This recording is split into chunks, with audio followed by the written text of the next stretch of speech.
I'm like probably completely undiagnosed ADHD. I would run at a million miles an hour. But on a building site, things just make sense to me and I can focus. Yeah. So I kind of just fell into it and I guess fell in love with it. G'day guys, welcome back to another episode of Level Up. So we're back in the office today because we've got a special guest for you coming to us via Zoom. So look, this one's going to be a fantastic chat. This guest we've got on for you this afternoon is definitely shaking things up in a few areas that I'm really keen to get more involved in. He actually runs Sanctum Homes down in Victoria, and he's one of the co-founders of Builders Declare, which if you haven't heard about yet after this podcast, we want you signing up and getting involved. So massive shout out and welcome to Hamish from Sanctum Homes. How are you, mate? Really good, mate. Thanks for having us on. How's your day been?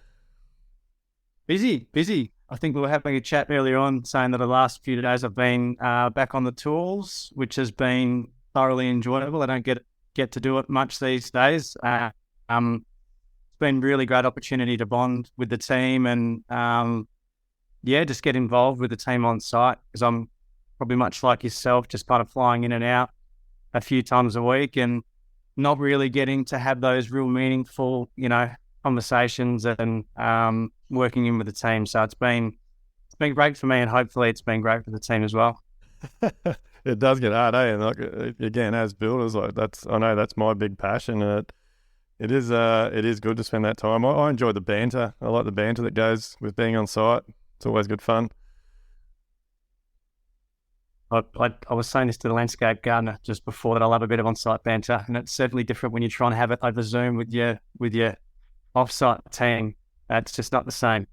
So, mate, tell us a little bit about, because you're not just on the tools for any old reason. Like you're involved in something pretty big that's happening down in Melbourne. Tell us a little bit about how you've got involved in that and what it is. So, along with running Sanctum Homes, I'm also one of the founding members of an organisation called Builders Declare. And I guess much like yourself, where we're on a bit of on our own mission to try and lift the building industry, but specifically around building better homes, more from a sustainability and an environmental point of view. The other founding members are Simon from Sustainable Homes Melbourne, Jesse from G-Lux Builders. We've got someone from over Perth, Brian from iSmart Building, Michael Lim from Michael Lim Builders, Michael Murphy from Aligned, and Jerry Spencer from Positive Footprint. So between us, we come from sustainability from a whole bunch of different angles. It's not all passive house, which is what we specialise in.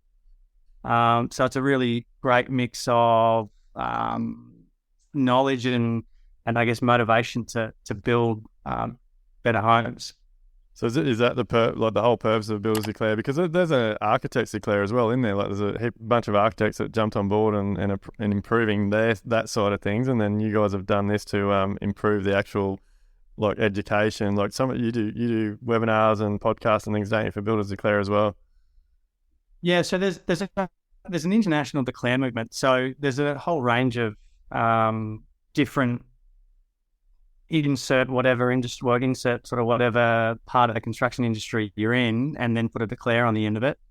There's planners declare, there's designers declare, there's suppliers declare. There's a whole bunch of other ones. I guess we did see, I think it was the end of 2019. And it was quite timely when this all came out because we, at that particular time, most of the east coast of Victoria was on fire. And we believe that it's due to global warming and climate change. And I guess the whole idea or the motivation behind these declared movements is just to try and be better. And given that construction is such a huge contributor to carbon, that we felt we had a responsibility to do something about it. And in the beginning, it was a bit of a slow uptake, because trying to get 7 busy builders together and try and actually get a direction was a bit challenging. But I think after 6 to 12 months, we kind of got into our groove and now we've got a podcast called The Sustainable Builders Yak, which is hosted by Simon and Brian. I host the webinars. Michael Murphy helps me in the back end with them. And we're about to launch our website, which the whole idea is to have it as a resource hub for any builders or anyone in the trade. Anyone can access it, really. And it's just a whole bunch of information. That's what it is. It's education. Like that. Education. Like I did my passive house certification towards the end of last year, and like you were warning me, like once you know this shit, you can't go back. And like I feel like everything in our industry, like to me, every like most people in the world live in a house, some sort of house, all different varying levels and size of houses and things. But I think us as builders, I believe we have a duty to make sure that we're constantly evolving and stepping up and learning new ways and new techniques. And I think in Australia especially, like everything is driven by dollars. And so I think we've ended up with this very low standard that without education, the general public and even the builders building the homes don't know any different. So I think it's fantastic what you're trying to do. Like one of the examples I try and say to people, because a lot of people ask me like they saw I was doing my passive home thing, and like what's the differences? And like with my own team up here in Brisbane, because obviously there's a lot of different climates and things around the world, and everything works differently in different areas and all that stuff. But like just building wraps alone is a massive. Like you could have a whole week-long podcast on building wraps.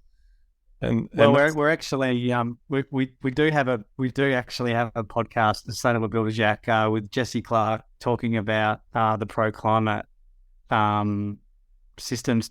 Like one thing that came to mind for, like, we have obviously a national construction code, and I'm sure you've talked about this before, but that code is the bare minimum. That's like one step of being illegal. Right, that's you stray from that, and you're actually breaking the law. So all these volume builders out there who are churning and burning these repeatable homes on a site here and a site there, and it doesn't really matter which way they're orientated, are just scraping across the line from a compliance point of view. Like, you'd never buy a car that is just scraping through from a safety standards point of view. So why should we expect the same thing for a house?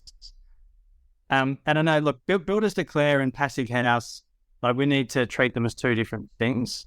Builders declare, we're kind of taking more of a holistic approach around, like, the buildings we build, the waste management. Robbie from Revolver talks about, existing materials on site that we should be repurposing or reusing. Oh man, that guy's insane. Like, we visited him when we're down seeing you, and that is what he is doing is unbelievable. That warehouse is incredible. Big shout out to Robbie. Every time I talk about Robbie, it gives me goosebumps just thinking about what he's doing for the industry. He's definitely a mover and shaker. But like passive house, I guess if we sort of talk about the direction that we've taken as a business, it's a voluntary international building standard which follows 5 key principles. Continuous insulation, high-performing windows, thermal bridge-free construction, air tightness, and mechanical ventilation, or in your climate, energy, that ERV, so energy recovery ventilation system. For me, as a builder, it's a really nice recipe to follow. All the homes that we build aren't trying to get a plaque on the wall, but we try and, as in certified passive house, but we're actually trying to use the same principles and approaches to all our projects. So we're running everything through the passive house planning package. So we're actually understanding the energy consumption of a home by using different wall build-ups or window types or insulation levels. So we're actually carrying that through in pre-construction all the way into construction. We're still documenting things with photos, and we're doing blower doors. So we're following that kind of nice recipe, but it is quite simple. And we know that these homes are going to be built well above our national construction code.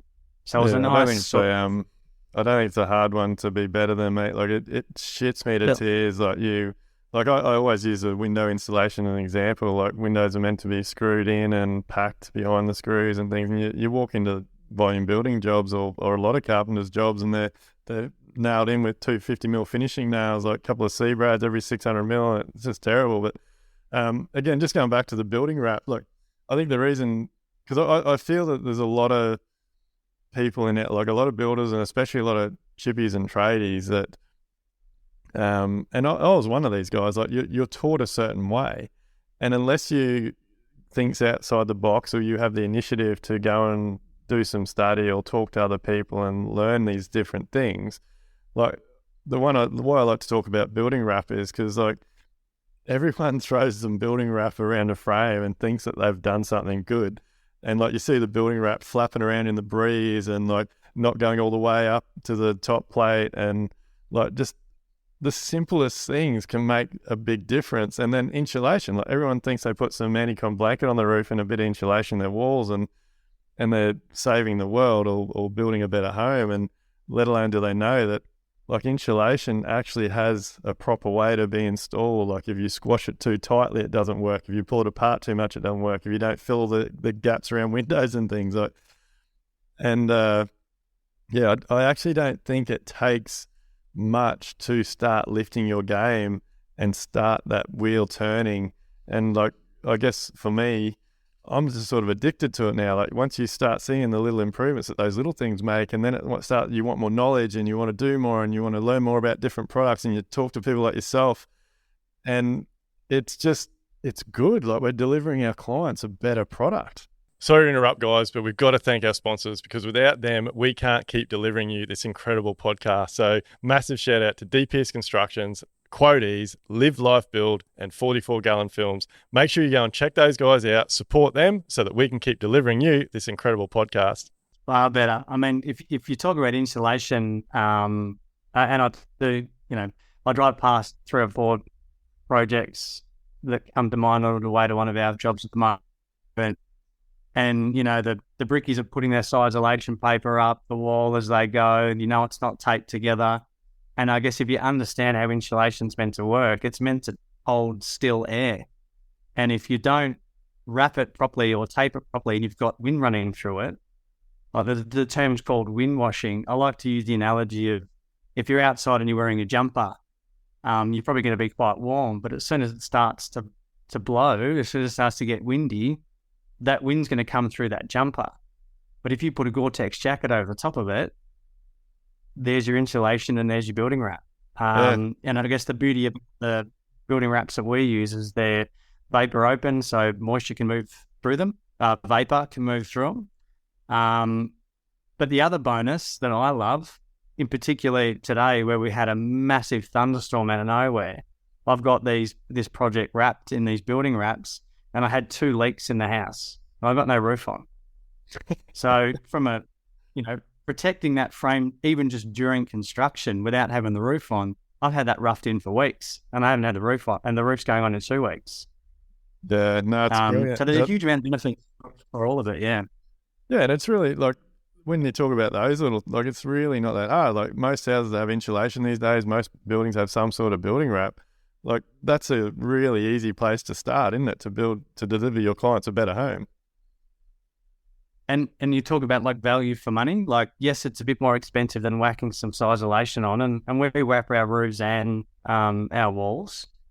It's an extra few grand, but the additional performance that you get out of wrapping a building really well is immeasurable. Like, it's just to perform so much better. Yeah, no, I'm really excited. I think I've said to you, I've got a meeting next week with the Queensland representative for Pro Climber. I'm pretty keen to learn more about it and the benefits and how it gets installed and all that sort of stuff. I just think it's a no-brainer to do something so simple and just to seal your home up better and use better product. Yeah. Instead of throwing the old bloody builder's wrap on there. So mate, it's got perforations everywhere, and it actually allows moisture to come through it, like physically allows moisture coming through it.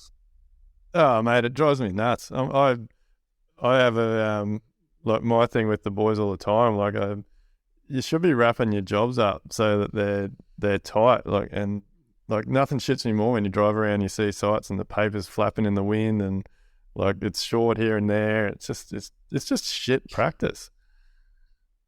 I often say to my team, my actually favourite part is when we wrap the buildings because everything's so neat and taped together. And it just sort of gives me this nice, warm, fuzzy feeling inside knowing that no moisture can get in there. The job can keep moving even if it starts raining.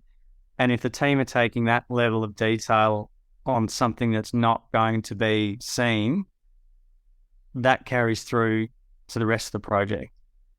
Because I'm pretty sure I've seen photos of your jobs on the Instagram where you're plastering and fitting out inside, and you still don't have a roof on. So we're plastering on Tuesday, and I don't have a roof on. Yeah, no, it's obviously incredible products, but obviously you're installing it incredibly well as well. Yeah. Oh, look, I mean, I don't want to talk dollars, but we're spending, thousands of dollars on wrapping these buildings really well, and that, I guess, feeds into the airtightness and all that kind of stuff for our projects. But yeah, I mean, I guess this is what people come to us for. They come to us for a certain level of performance. So I guess there is an expectation that they're going to be spending money on these types of things. So, mate, tell us why you've taken this road. So, obviously the key to a successful business is following a path, having a purpose. Like you've managed to really nail your purpose and your drive and your passion into a building business. Like, where's this all come from? So I guess my journey into construction wasn't linear. I started out, like, I've got a Bachelor of Business in Marketing and Tourism, and I never thought that I'd get into trades. All my mates are trades, carpenters, sparkies, a bunch of them are builders now. I started labouring for a buddy of mine while I was at uni, and then I went overseas to the UK, and I was in Canada for 3 years, and I just started labouring for some builders over there. And I think you and I have talked about this before, but for the first time in my life, everything just made sense. Being on a building site, the way things went together, the sequencing of things, I found that I could just see how things went together and it made sense. And I mean, it's my head, I'm like probably completely undiagnosed ADHD. I run at 1,000,000 miles an hour.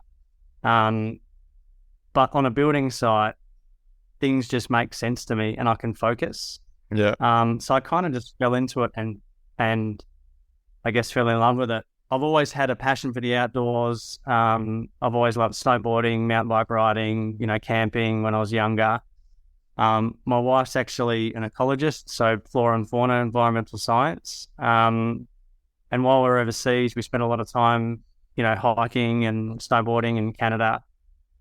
And when I finally came home and decided that carpentry was the path that I wanted to take, I really wanted to focus on like the sustainability side. And I guess for a long time, we were calling ourselves a sustainable builder. But if I'm being honest with myself, we probably weren't doing anything other than, being mindful of, how much material we ordered and trying to separate waste at the time. It wasn't, we weren't really diving into like the sustainability side of it. And I guess this is when I met Sven from Maxa Design, who as well. Yeah. We happened to train at the CrossFit gym. We sat down one day for a coffee because he said he was always interested in, looking for good builders. At the time, we were doing a refurb at the gym. And we just got chatting and he said, have you heard about Passive House? And I think I went home that day and Googled it, not really knowing anything about it. Signed up for the course, and within 5 minutes of being in the class, I was like, this is it. This is what I've been looking for. It just, again, made so much sense to me that there was this recipe that you followed and there was definitely clear checkpoints along the way to reach a desired outcome. And How for long ago me, was that just how long ago was that, mate? Because I didn't realize that's how you got into it. Like, how yeah, it long? was probably 5 years ago. So Yeah, probably 2016, I think I did my passive house course. yeah, Um, yeah, and look, from there, I made the decision that that's what we wanted to pursue. We wanted to, double down and pivot the whole business towards high performance and passive house. And, for a long time, I was investing my own money, buying the good building wraps, and I was investing, money in the team to wrap those current projects in these building wraps. And I guess the great thing for the clients at the time is they were getting these really amazingly well-wrapped buildings for no extra cost. But I guess we needed the practice, and we needed to demonstrate that we had the ability to do these things. So, I just always looked at it as an investment, and then slowly but surely we got a couple of projects under our belt, and,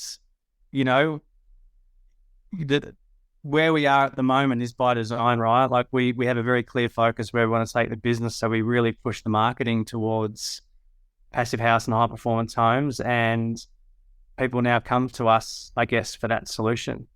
yeah. I think it's like, especially down your part of the world. I think it's a no brainer. Like, it's such a really good way to and it's all about the longevity of the home, isn't it? And the quality of the air and the lifestyle. Like, there's a lot more to it than just building a nice home.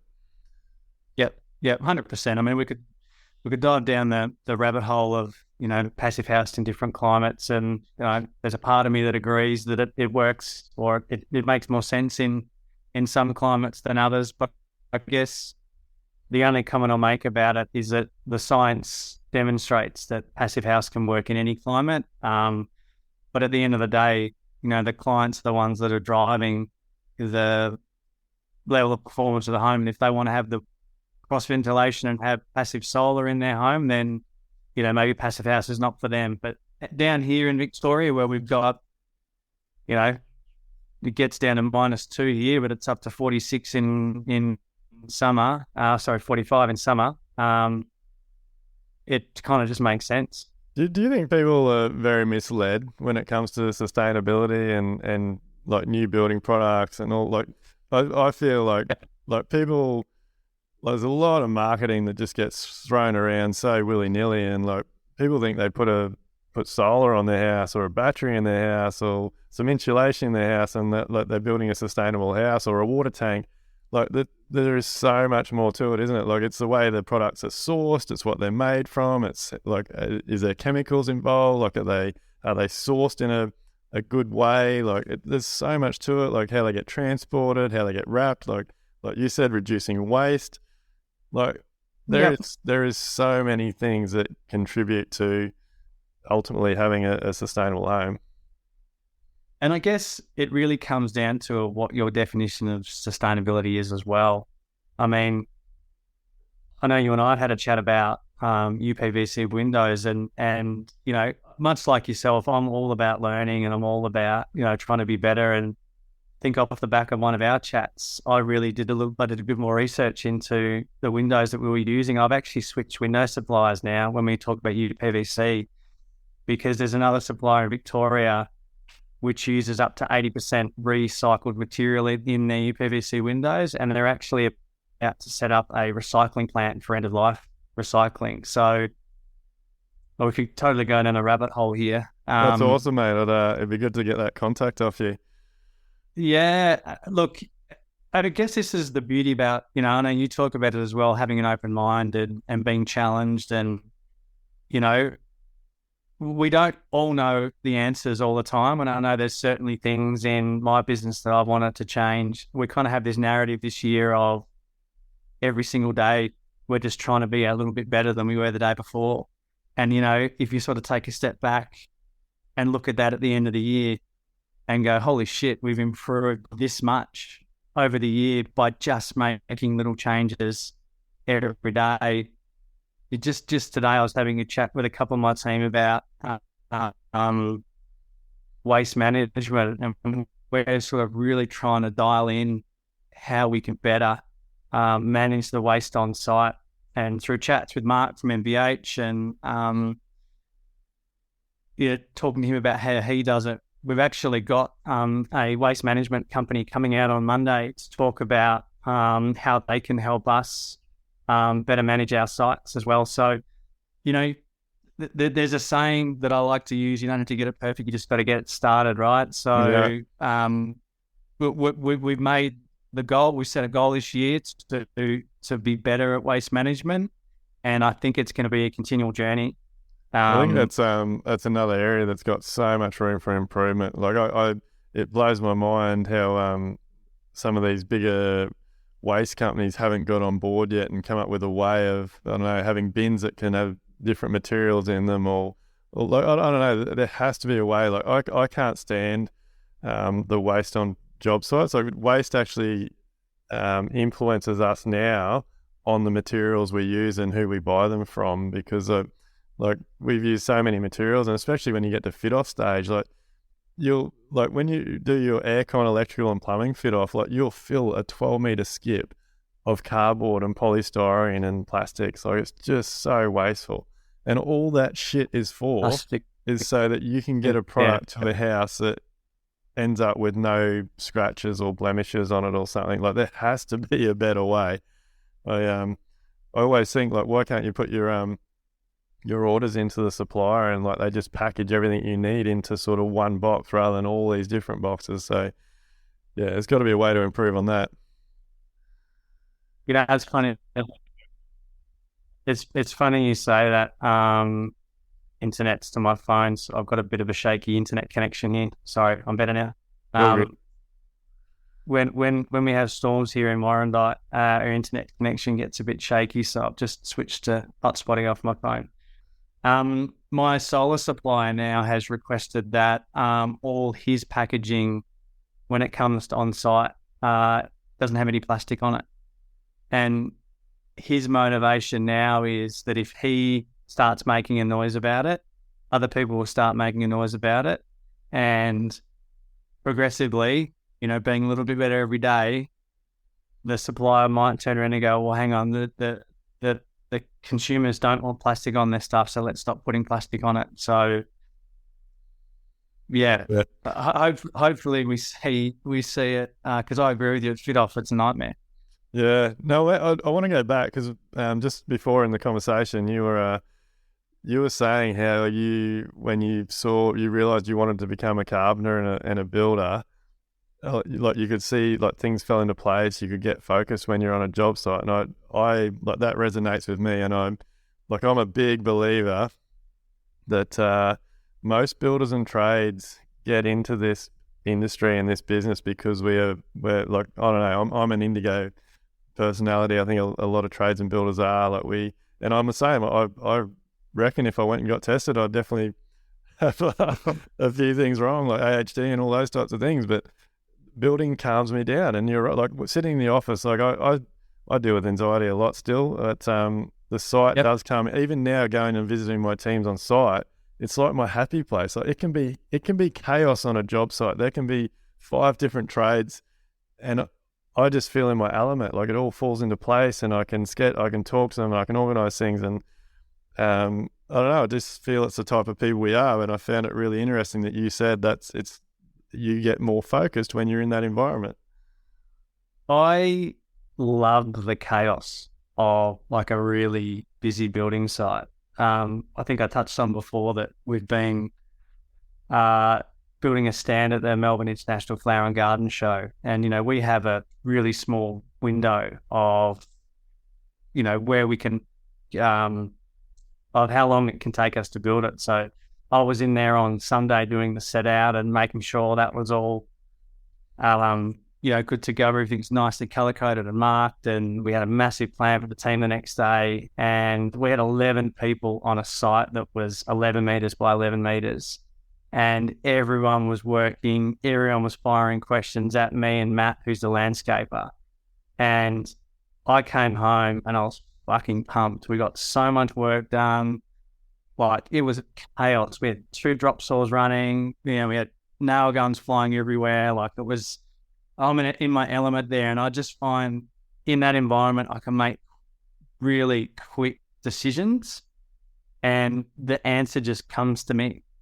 Whereas I kind of look around and, the other people are kind of second guessing themselves. And maybe it's easier for me to make the decision because I guess at the end of the day, the buck stops with me. But I just feel in those scenarios on site, Does it change it's the place that I feel comfortable.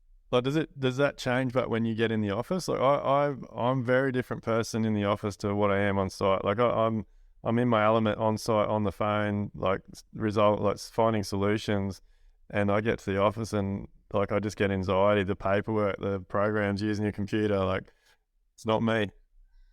Yeah, I mean, I'm not bad on a computer. I find I work a lot better. I mean, this probably makes sense just talking about this now. I find a lot better when I've got like a whole series of deadlines set in front of me and I have to get them done. Yeah, If I'm doing a proposal or doing some costings or, working on something and it has a bit of an arbitrary finish date, like I'll do it the night before, but I'm yeah, 110% in it the night before and I'll make sure that I get it done.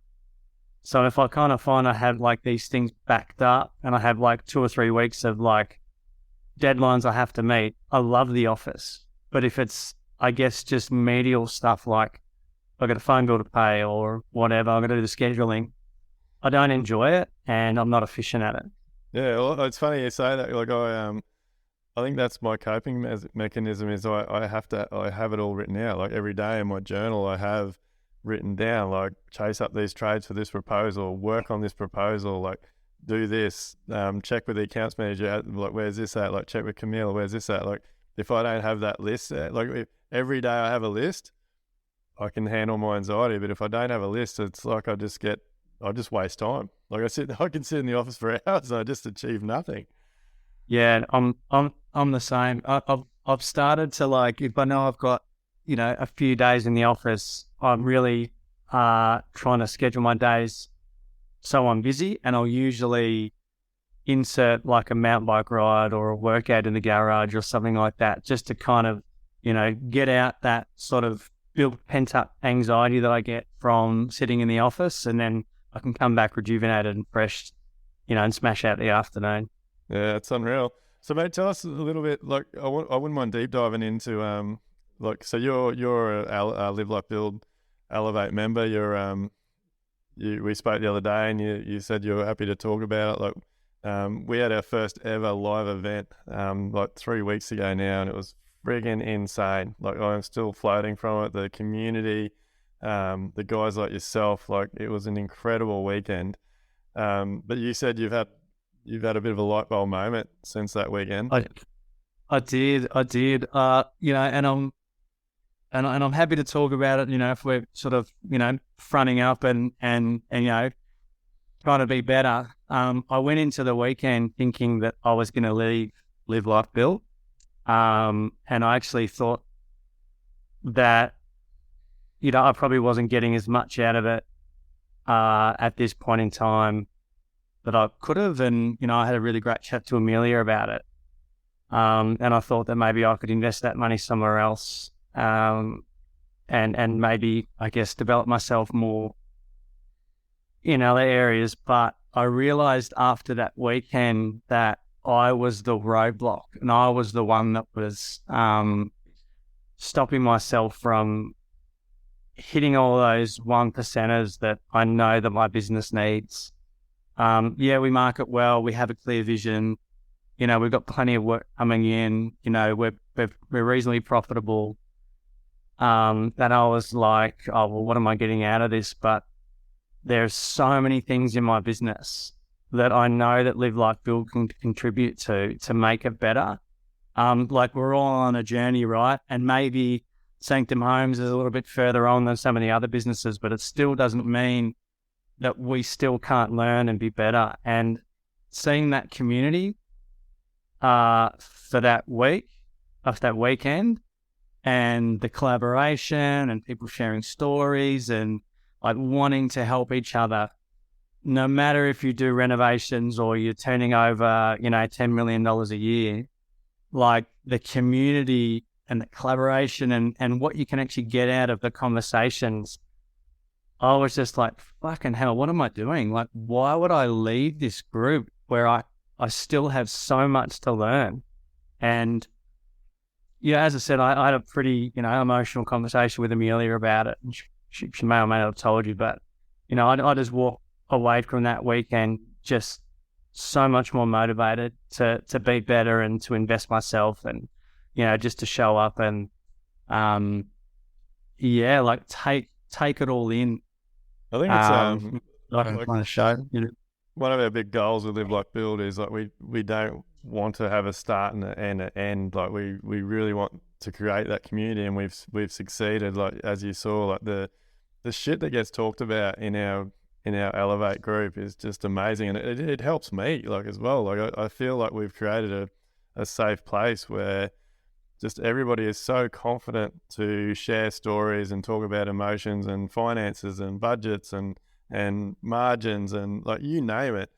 And it's not these free groups or Facebook pages where someone puts something out there and they get all these hundreds of just shit answers back, and it just feeds that old-fashioned industry that we're on a mission to change. But yeah, no, I was it's been good seeing your growth and how like it's those moments in life, I think, where you have those realizations that like fuck it like you said, you're the roadblock. You're like, I was the roadblock. yeah, like hands down, I admit that I was the one that was holding myself back. And, I think we touched on the phone the other day. I think sometimes, my anxiety kind of manifests itself into, I guess, this shield of confidence and potentially even arrogance that I put up. And I reckon that was what was stopping me from, I guess, just letting myself go and, look for all the little, nuggets of gold, that you talk about and little 1%ers. Do you mind talking about your anxiety, mate? Like, I think it's a big thing in our industry. Like, when do you, like, how does it, like, I feel everybody gets anxiety in very, very different ways. And we all have, like, I've sort of found, and one of our guests we had on the podcast last week, like you've got to come up with some little coping mechanisms that just work for you. And what works for you might be very, very different for somebody else. Like, so how do you know it's coming on and how do you deal with it? So mine manifests physically. Like I actually get it in my arms and I like a bit like tightness in the chest. It typically comes on, like it's usually, I can kind of stem it back to when I was in partnership years and years ago. And, that turned to shit. And, we had a like a 60 grand bill that we divvied up and paid off over 12 months. So finance has always been something that is a trigger for me. Sometimes it just creeps up out of nowhere and I don't know where it's come from. I find that exercise is a big coping mechanism for me. I guess that dopamine hit kind of resets me internally. Definitely talking about it. I have an incredible network of builders and friends and mentors that I talk to regularly. I reckon I've got, my wife often comments to me, because it blows her away, like how many people I kind of lean in on when I am struggling with different things, and don't think that it's not a two-way sort of conversation I have with these people, because I don't just dump on them and take their advice and move on. It's definitely a two-way relationship, but I find that communicating is a big one for me, and getting it out rather than sort of keeping it all bunched up inside. It's a very important one, isn't it? And it's something else I think is part of my mission, like just getting builders talking to each other. Like it's not the old school days where you ran to a bloke at the hardware and you tried to ask some questions and you just, mate, fucking harden up. That's it. Just deal with it. Or you have a conversation with someone that you've got a difficult client or you've lost money on a job and they're like, oh, fuck, you'll make it up on the next one. Like like it's okay for builders and tradies to talk about issues, because every single one of us has dealt with the same shit. Like, Yep. and then take advice of each other. And like 9 times out of 10, the person you're talking to might have dealt with it completely differently. And like, you'll have that moment, you're like, oh, fuck, like, yeah, I should have done, like, if I'm going to do that next time, like, that's going to make that's my problem. I did that. Like, Well, there's a classic saying that, a problem shared is a problem halved, and sometimes actually just vocalizing it or communicating it to someone just gets it out, and then it's kind of out there, and you can problem solve that together. Back in the day when I was sort of going through a partnership breakup, like I just kept it all inside, and off the back of that, I started seeing a psychologist, and I've been seeing her since 2014, and every single time I see her, I learn something a little bit more about myself, and I get another coping mechanism, and I've got these bag of tools now. Like, we use like a carpentry analogy. I've got a bag of tools, and I grab a tool out when, a specific tool out when I've, got a problem. And yeah, I seem to manage it pretty well. I would never be medicated. I've never turned to drugs or alcohol to try and calm it. It's just sort of something, to do with my personality, and at times my anxiety and, ADHD is what my fucking superpower is, and I can just get so much done, and I'm so passionate, I'm so motivated. But sometimes it does get a bit much. I'm like a pressure cooker sometimes. yeah, well, it's hard, isn't it? Like, I think building is a very stressful environment, and like we wear so many hats. Like, as a builder, you're the accountant, the project manager, the site supervisor, the carpenter, like everything. You're the bank. You're the. A lot of the time, you are the social worker. You're everything, trying to manage so Counselor. many people. Yeah, marriage counselor. Yeah, like, there's a lot of hats that come out when you become a builder, but it is about the way, like, being open enough to have those conversations with the people around you, and I guess not just other builders, like with your team, with your clients. Like, some of the conversations I have with my team now are amazing, and some of the conversations I have with my clients, like, and I've found the more open I am, and the about everything, learning, being a better builder, being a better husband, being a better partner, better father, like all those types of things, I'm attracting better clients. Like, I'm attracting people that are more like-minded like I am, and it's actually quite amazing how all that works. Yeah, I couldn't agree with you more. And what I'm noticing in, the Live Life Build group is that, there's these kind of quieter people who are now really starting to talk and share their stories, and everyone else is sort of jumping on, and there's this, like, amazing encouragement that's going on. And you're starting to see, like, someone who might have been quiet before is now posting their, Friday wins and high-fiving everyone. And, like, what you and Amelia are creating is, it's incredible. And like, circling back to, what we're talking about before, off the back of that weekend, I saw all of that, and there is no fucking way that I'm leaving.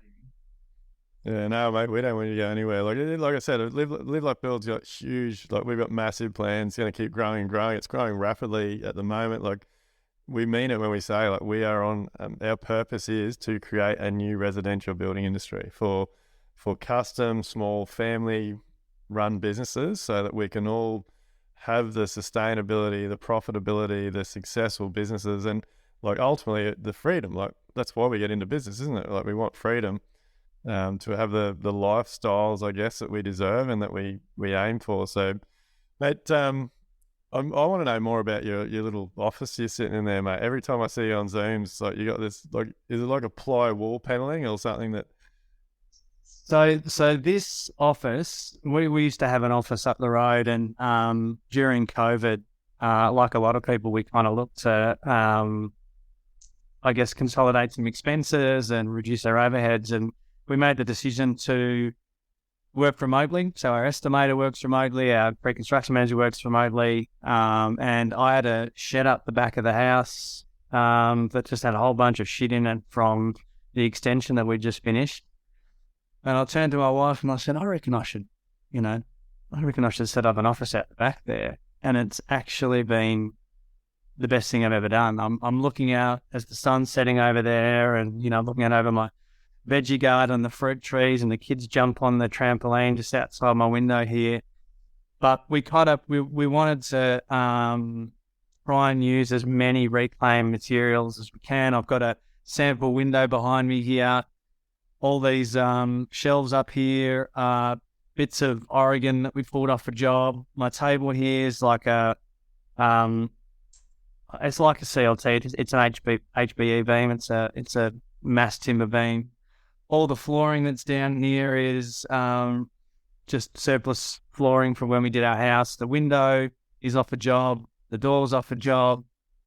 And the OSB here is actually from our SIP supplier. He had a whole pile at his yard, and yeah, it's just a nice vibe.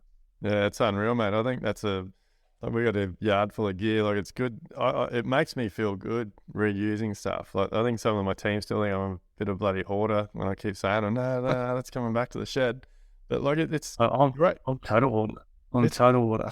Yeah, it's good stuff. Like, why throw it out? Like, we've mate, we built like our whole veggie garden's built out of reclaimed products. The chook house is all reclaimed. The kids' cubby house, some of the fencing around my yard, like.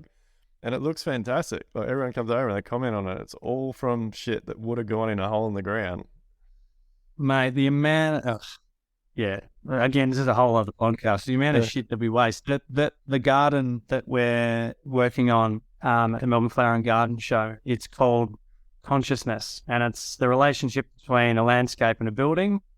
But what we try to do in the landscaping is use all reclaimed materials. So we've got recycled reds. The decking material is from a demo that we completed a couple of weeks ago. All the subfloor material there is good 240 by 45 treated pine beams, which we've cut into 2.4 metre lengths, which we know we can reuse once we demolish it all. Like, the stuff that we throw out, in Victoria, it just seems like, and it's probably everywhere else in Australia too, the easiest thing to do is just to bring in a 20-ton machine, put it in the back of a truck and put it in a fucking hole. Yeah. Like, has to stop.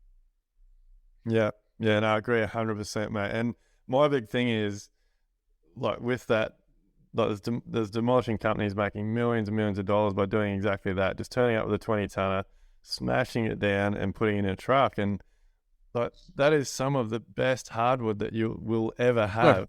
And we won't have it again because they're not growing hardwood forest anymore. Like, it's all going to pine. Like, and it doesn't really take that much. Like, again, it all comes back to dollars, because to strip it by hand, you got to have some manual labor there and store it. But I know in our jobs, we salvage whatever we can. Like, some of the hardwood and like you see it at Robbie's place down there, like the timber that can get salvaged is amazing. And it only takes a little bit of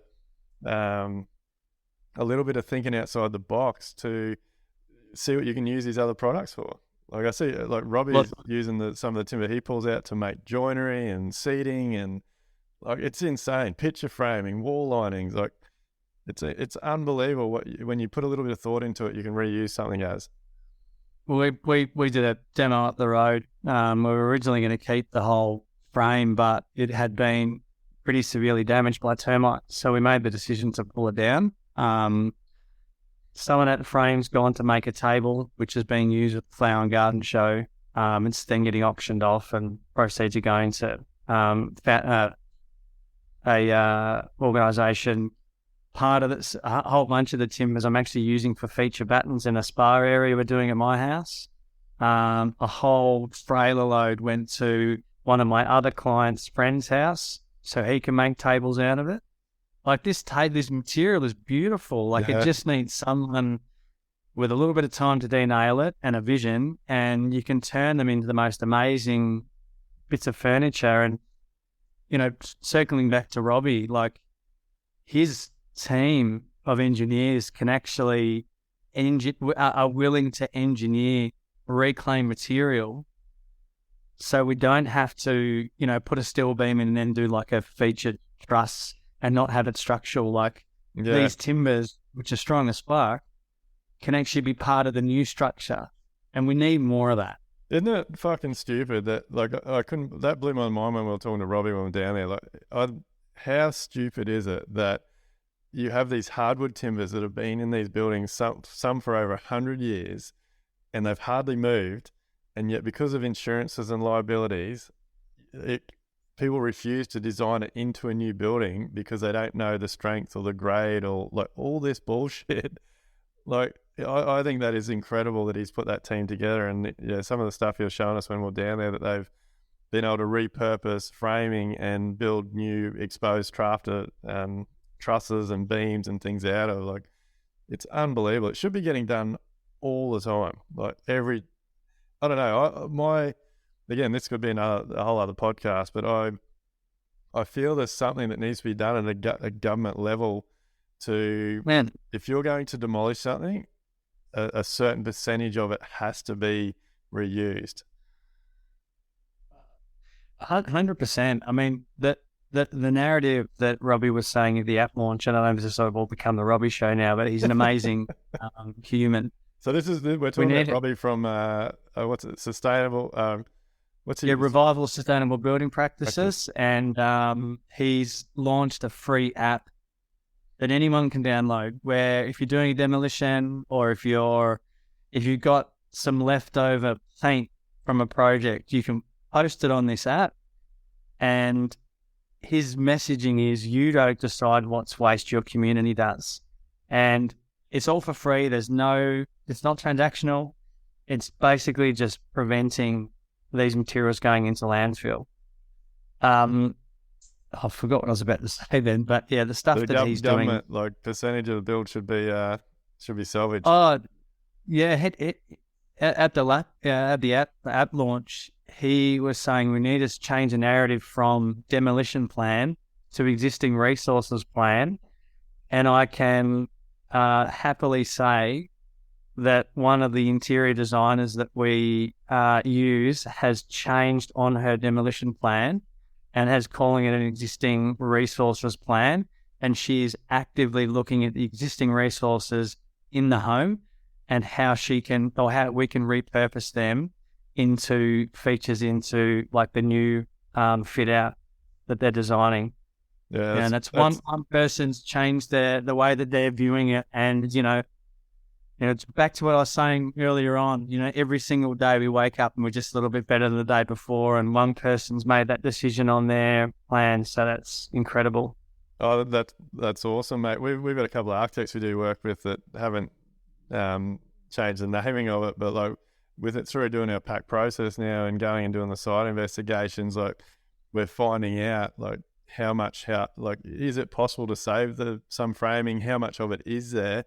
And then, like, just as a couple of examples, like we've got a job coming up over the south side of Brisbane where we're going to use the recycled timber out of that project plus another project that I've got stored at home at the moment, and we're going to use it for all feature pergola and screening. And like the architect doesn't mind that like all the timber's all different sizes. It's going to have checkouts in it where there was braces. It might have some chunks out of it.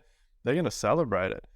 We've got another few jobs where, like as you said, like the hardwood timber, like we've just run it through the thicknesser, arris the edges off, and we've made some beautiful like internal screenings, like feature screens in the house and things. Like there is so much that can be done, and really at the end of the day, it's not really taking that much more. Like it's the carpenters spending a few hours to pull some timber out, de-nail it, like dress it up, and like the way I think about it now is, like I mention this to every single client on when we're doing renovations, and I think actually, sorry to change around a little bit here, but one of the things that has probably changed my mind the most of this is doing the pack process, being involved through that design journey, and being able to bring up the conversations and say, hey, we've been to site. Like if we're demolishing that deck, there's 16 incredible hardwood joists there. Like, let's see what we can reuse them. Or we're pulling those walls out. Let's see what we can reuse it. And then it's almost like when you create that team through the pack process and everyone's on the same page. Like the designers and architects get excited because they're like, oh shit, are you willing to save that? Like, would you do that? And what can we do with it? And it starts this whole conversation. It just, one job leads to the next job and the next job, and it just gets better all the time. And Yeah. it's I believe it's adding so much value. Yeah. And not only that, it tells an amazing story. Yeah. Like it becomes such a talking piece in a house. The project I was telling you about before, where we've had to pull down the existing hardwood frame, we're actually making a massive 2.4 by 1200 barn door out of the reclaimed hardwood timber. And I mean, this client, he's a busy man. He doesn't show his emotion much. But when we start talking about this door, his eyes light up. Yeah. And, he keeps talking about it and brings it up. And like, there's just this story, there's this narrative of, what is existing. And now we've built this beautiful new home, in the same location, but, it's still a nod to what was here before, and that we can reuse these materials and they shouldn't end up in landfill. Yeah, mate. That, to me, that's sustainability. Another example. I don't know. I'm just throwing ideas out there for people who are listening, because I think this is the sort of stuff that we all need to be thinking about. Like I said, as builders, we need to be taking, I guess, more authority when it comes to this sort of stuff. But mate, even like old concrete roof tiles, like smashing them up with retaining walls on site, like getting the Gabion steel cages and using the rubble to fill those cages. Like it looks unreal when it's finished, and it's something that would have gone in a truck and gone in a hole in the ground. Like there is so we've got retaining walls in our Gaby rock walls in our place, and I think 80% of it is concrete that we jackhammered up from a path, and we've just faced the front of it with nice rocks. But if you actually pull a couple of the rocks away, it's all full of concrete. Yeah, there's so many different uses for this stuff. Again, as Robbie says, we don't decide what's waste. The community does, and we, as builders, we're contributing so much to landfill and so much to waste that we definitely have a responsibility to be better when it comes to waste management. Yeah, well, mate, that's why this podcast will level up. Like, we want to level up all parts of the industry. But so, like, we've talked heaps about sustainability and passive house and all those types of things, a little bit about anxiety. But, mate, like, as a builder, like, what, because most of our listeners are tradies and other builders and things. And as we've touched on, a lot of people deal with the same stuff. Like, what are some of the struggles you've had, like, from even in your early days starting out, that maybe you didn't really know at the time, but like if you had your time again, you'd do differently, and maybe stop someone else from all the heartache that you've had to go through? I'm going to answer that this way. If you're a young builder or a young tradesman starting out, get mentors. Get 1, get 2, get 3 mentors. You don't know everything. Trust me. I thought I did. And, I think you talk about the word vulnerability. I think that the moment that I became more vulnerable and really brought people in and listened to them and gave them space to tell me how they should be doing their job rather than me tell them how to do their job, my relationships with the trades changed overnight. I think I said it in a live, life, build thing that I was on, like on the sum of all the times that I fucked up. Embrace those times that you make mistakes and learn from them. Because if you're just making the same mistake again, it's not the other person, it's you that's doing the wrong thing. So make mistakes, it's what you're going to do, but learn from them and then grow. It's what we have to do, eh? Like and I think it's funny, but like you've got to get past it. Like I think back and I was like, man, like people were telling me the same thing over and over again, and it took me so long to really get on board and try things. And I don't know what it is with humans, but I don't know. You've just got to get to that point. It's that saying, like if you don't want to help or you don't want to change, it doesn't matter what other people are telling you. Like you really have to want it and want it deep down and go for it. But mate, I think that's awesome advice. Like Braden, one of the guys we had on last week, Like he pretty much said the similar thing. He's like, if you're a young apprentice or whatever, like just stick to them like glue. Find some mentors, get a supervisor, even if they might not treat you the best way. Like just suck it all in, take it all up, and learn. Ask questions. Like it's valuable, isn't it? And like 100%. I know I was the type of kid at school that I was just so afraid of putting my hand up. Like, and I think back now, like, fuck, like I wish there had been some times when I had to put my hand up. Like, I think that you can't be afraid to ask questions, can you? I think you can't be afraid to ask questions, and it's okay to make mistakes. Yeah. Yeah, and don't hide behind the mistakes, admit to them, admit to yourself if you made a mistake and learn from it. I think that's the really important piece, because for so long, in my early days when something fucked up on site, it was always someone else's fault. Yeah, me too. You can say, things don't happen to you, they happen because of you. And there's no truer words have been spoken. Like if you've made a mistake, own up to it and own it. How good does it make you feel about when you, like I've had a couple of scenarios, even in the last couple of days where like something's come up. Like we had a job where there's not enough materials ordered, and like as soon as my supervisor mentioned it to me, I was like, fuck. Like now that you've said that, I know that I was meant to go back to that when I was doing the takeoff, and I didn't. Like, but it just makes you feel good when you express that you're taking ownership for it. Like, look, don't try and hide it. Don't try and make excuses or put it back on someone else. Like, just bloody own up, and it's better for you. And moving forward, you'll be surprised how many things start falling into place when you take ownership of things. One of the other bits of advice that I'll give, and this has been 100% learned from me, everyone's got stuff going on in their life. You don't know if they're going for a marriage breakup, you don't know if they've got anxiety, you don't know if they're in financial difficulties. If someone is not, behaving like you would expect them to be on site, don't fucking fly off the handle at them. Why don't you give them some space and ask how they're doing? Ask if they're okay. Ask if, ask if they want to have a chat. And I'm going to put my hand up if we're sort of, being vulnerable. The garden show 2 days ago, there was a bloke there who was just turned up and had his hands in his pockets, from day one. And towards the end of the day, we were going hard. And I basically turned around to the designer and said, that fucking guy needs to go home because he's driving me bananas. And I found out the next day that he was going through a marriage breakup. And I was kicking myself because I didn't give him space and I didn't ask him what's going on. Like, I didn't give him the opportunity to express himself or tell me what was happening. I just immediately said, you're a fuckwit, you go home. That's what I was thinking. Give people space, give them an opportunity to talk. And if something's off, ask them. Yeah. I think that's an important message, because you're exactly right. Like, we never ever know. Like, every single person in this world is dealing with some sort of shit, and sometimes it's just a simple question to see if they want to have a chat.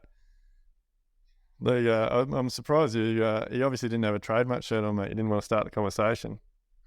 Actually, I did have a trademark shirt on, and I did post on Instagram that day and tag TX and trademark. So, yeah, like guilty. I wasn't being true to the shirt that I was wearing, because it's a good high vis shirt, because we needed to wear high vis in there. Yeah. Well, mate, we'll start to wrap it up. Look, really appreciate you coming on. It's been a really good chat. And yeah, thanks so much for talking about your vulnerability and your anxiety and those sorts of things, because I believe if we all talk the way that we've just talked on this podcast, we're only going to help more people, and it goes a long way to my purpose of creating a new industry. So really, really appreciate your time and coming on board. So mate, just before you go, do you want to talk us through the links and where people can find yourself, Builders Declare, all those types of things? So you can find Sanctum Homes at www.yoursanctum.com.au. Our Instagram handle is Sanctum Homes. Builders Declare, I think I can say this on here now, because I think by the time it comes out, we would have rebranded. Builders Declare is going to be rebranded as the Sustainable Builders Alliance, and we're going to be launching a new website very soon, and it will be thesba.com.au. So definitely check that out. But if for whatever reason, this podcast comes out before that's launched, you can follow us at Builders Declare Australia. All our webinars are on YouTube for Builders Declare. I host the webinar, and our podcast, The Sustainable Builders Yak, is on Spotify. And there's some incredible guests on there. Yeah, no, mate, look, everyone check them out. Builders Declare, it's an incredible cause. The webinars, as Hamish said, some of the guests and the information they have on there, it just blows your mind. And it's like Hamish said to me before I did my passive house thing, but they're things that once you know, you can't unknow. So, get involved, and let's all start improving this industry, being more sustainable and working together. But look, as usual, if you enjoy the podcast, make sure you hit the subscribe button, send us some likes, shoot us some comments. And look, if you want to be on the podcast, give us a shout out, and we'll get in touch. So, Hamish, thanks, mate, for coming on board. And look forward to catching up with you soon. Thanks for having me, mate. Cheers. Cheers, mate.